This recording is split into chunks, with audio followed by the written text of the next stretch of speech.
आणि त्यानंतर राज्यभरामध्ये मराठीच्या मुद्द्यावरून दोन्ही भाऊ एकत्रित आले असं बोललं जात आहे। मात्र मराठीच्या मुद्द्यालाच धरून काही नेत्यांनी आता दोनही ठाकरे बंधूंना टार्गेट करायला सुरुवात केलेली आहे।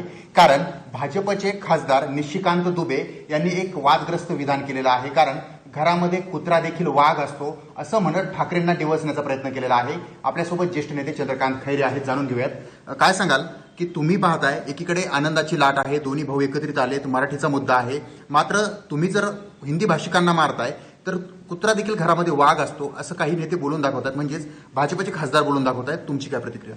मराठी लोकांवर जर समजा अन्याय अत्याचार होत असेल आणि ते कोणी करत असेल तर हे सहन करायचं नाही, ही भूमिका आमच्या दोन्ही नेत्यांची आहे।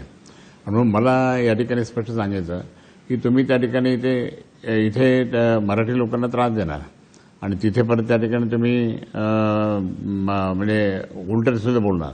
आणि मी या ठिकाणी निशिकांत दुबे हे माझ्याबरोबर खासदार होते 2 टर्म। मी त्यांना सांगेल की तुम्ही असं बोलू नका, तुम्ही बोलून त्या ठिकाणी तुम्ही फक्त ते भाजपला खुश करण्यासाठी, भाजपच्या नेत्यांना खुश करण्यासाठी त्या ठिकाणी बोलत असता, पण तुम्ही मंत्रीच होणार नाही ना। मंत्री होण्यासाठी करता पण तो मंत्रीच होणार नाही। मला या ठिकाणी स्पष्ट सांगायचं की जर निशिकांत दुबे आप ऐसा उल्टा सुद्धा मत बोलो, आप सीधा मैं बोल रहा हूँ आपको, ऐसा मतलब आप झारखंड में बोलो क्या बोलने का। तो झारखंड में क्या परिस्थिति मुझे मालूम है, स्थिति क्या मुझे मालूम है ना।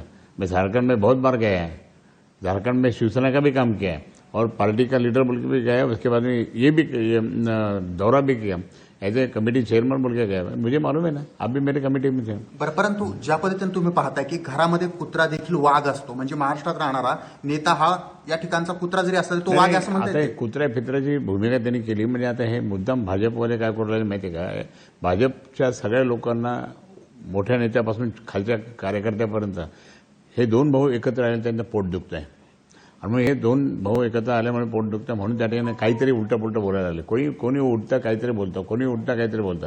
आता ज्यावेळेस शिवसैनिक किंवा मनसे सैनिक जर चिडतील तर काही पण होऊ शकेल, यांना कळत नाही। ते शेवटी आम्ही दादागिरी इथं नाही, आम्ही कुठेही करू शकतो। झारखंडमध्ये सुद्धा माझी शिवसेना आहे, झारखंडमध्ये सुद्धा शिवसेना जोरदारपणे काम करतात। अशा प्रकारे संबोधणं म्हणजे तुम्ही घरात राहताय तर कुत्रा देखील वाघ असतो असं म्हणतायत, हे योग्य वाटतं तुम्हाला? नाही, बिलकुल चुकीचं बोलला तो इतका मोठा नेता आहे तो झारखंडचा, तो 4-5 वेळेस तो निवडून आला, आमच्याबरोबर 2 वेळेस होता।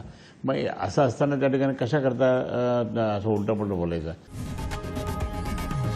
लोकशाही मराठी ऐका, पहा, जागरूक रहा।